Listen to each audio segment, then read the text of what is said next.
आज 25 अगस्त 2020 है। हमारी बड़ी दादी आदरणीय राजयोगिनी प्रकाशमणि दादी जी की पुण्यतिथि है।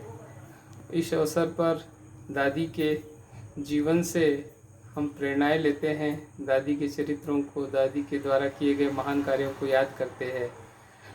दादी के द्वारा ईश्वरीय विश्वविद्यालय की मुख्य प्रशासिका के रूप में की हुई सेवाओं से हम प्रेरणा लेकर के और सारे ब्रह्मावत्स लाभान्वित होते हैं। दादी जी का जन्म सन 1922 में सिंध हैदराबाद में हुआ था। उनके पिता स्वामी गंगेश्वरानंद जी के शिष्य थे और उनको भविष्यवक्ता के द्वारा ज्ञात हुआ था कि ये तुम्हारी पुत्री बहुत महान होगी, साध्वी होगी और ये विवाह नहीं करेगी। तो उनके पिता ने कभी भी उनको सांसारिक बंधनों में बांधने की कोशिश नहीं की। दादी का बचपन का नाम रमा था। रमा को 8 वर्ष की आयु से ही श्री कृष्ण का साक्षात्कार करने की बड़ी प्रबल इच्छा थी और वह निरंतर जब सोती भी थी तो श्री कृष्ण के फोटो को अपने साथ लेकर सोती थी और श्री कृष्ण के प्रति उनका अपार स्नेह था। निरंतर श्री कृष्ण की भक्ति करती, पूजा करती और उसमें ही अपना खुशी खुशी जीवन व्यतीत करती थी। पढ़ाई के समय से ही दादी को बहुत श्री कृष्ण के प्रति आस्था थी और वो निरंतर श्री कृष्ण के इसमें रमण करती थी। उनको बचपन से ही श्री कृष्ण के साक्षात्कार की बड़ी आस थी। जब शुरू में ब्रह्मा बाबा ने ये ईश्वरीय विश्वविद्यालय जो पहले ओम मंडली के रूप में शुरू हुआ था, तो ओम मंडली में जो भी आते थे ब्रह्मा बाबा के पास, उन्हें साक्षात्कार हो जाता था अपने इष्ट का। तो कुछ लोगों को श्री कृष्ण के साक्षात्कार हुए, कुछ लोगों को नारायण के, कुछ को अन्य इष्ट देवताओं के। तो इसी आस में रमा भी ब्रह्मा बाबा के पास श्री कृष्ण के साक्षात्कार की आस लेकर आई थी और कुछ दिन यज्ञ में आने के बाद ही उनको एक दिन स्वप्न में श्री कृष्ण का साक्षात्कार हुआ और उसके बाद से फिर रमा निरंतर इस ओम मंडली में बढ़ती चली गई और पूर्ण रूप से ओम मंडली में ही समर्पित भाव से लग गई। ओम मंडली का निरंतर ओम की ध्वनि सब लगाते थे। ये एक बोर्डिंग स्कूल की तरह सिलाई क्लास के रूप में चलती थी, जिसमें बहुत सारी बहनें और कुछ भाई रहते थे और इस तरह से उनमें भी दादी ने ओम मंडली का कार्य बहुत अच्छी तरह से संभालना शुरू कर दिया था। बाबा ने सभी ब्रह्मवत्सों को 14 वर्ष तक निरंतर तपस्या में बिठाया और उसी बीच में भारत और पाकिस्तान का विभाजन हो गया और जो यज्ञ जो ओम मंडली सिंध हैदराबाद में चलती थी 1950 में माउंट आबू में स्थानांतरित हो गई और सारे ब्रह्मावत्स दादी समेत माउंट आबू आ गए। उसके बाद दादी निरंतर सेवाओं में आगे बढ़ती गई।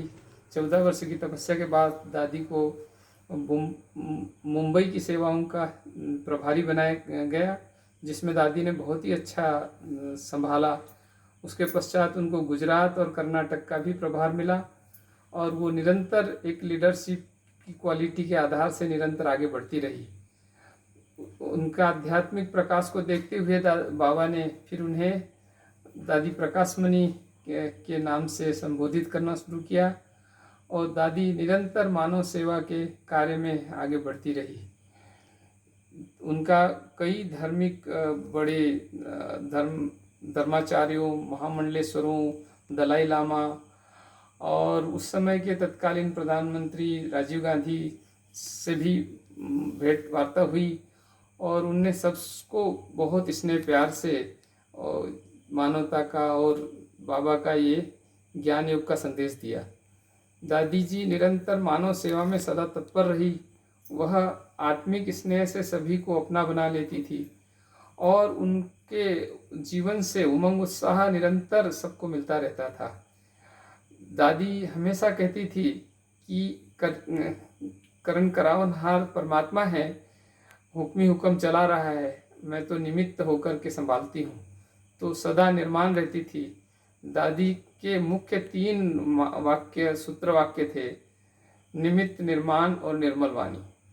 सदा निमित्त समझो, निर्माण रहो और वाणी सदा निर्मल रखो। उनके बोल चाल आचार व्यवहार वरदानी होते गए और दादी अव्यक्त फरिश्ता होती गई।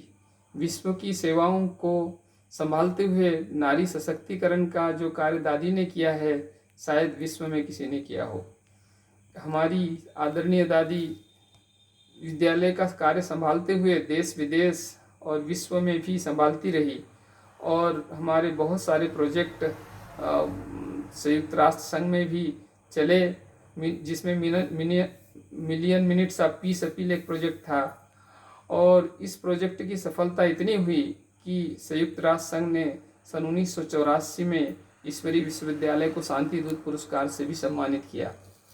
दादी को उनके श्रेष्ठ कार्यों के लिए सुखाड़िया विश्वविद्यालय ने डॉक्टरेट की उपाधि से सम्मानित किया और दादी निरंतर सेवाओं में आगे बढ़ती रही और दादी धीरे धीरे अपनी संपूर्णता की ओर बढ़ते हुए 87 वर्ष की आयु में अव्यक्त फरिश्ता हो चुकी थी। दादी के इस समय जो भी उनसे मिलते थे वो अव्यक्त रूप में ही रहती थी और जैसे कहीं खोई हुई रहती थी, जैसे बाबा उन्हें बुला रहा हो। और इसी तरह दादी ने 25 अगस्त सन 2007 को शनिवार के दिन 10:10 पर इस स्थूल शरीर का त्याग किया और अव्यक्त हो गई। दादी जी भले अव्यक्त हो गई हो, पर उनकी आध्यात्मिक प्रेरणा, पालना एवं प्रकाश आज भी हमारे बीच में है। और जो उनकी स्मृति स्वरूप माउंट आबू में जो प्रकाश स्तंभ है, उसमें लाखों ब्रह्मवत्स जाकर प्रतिवर्ष उनकी पालना को महसूस करते हैं। और दादी आज भी अपने जीवन से, अपने आध्यात्मिक किए हुए कार्यों से सबको प्रेरणा प्रदान करती है। ओम शांति।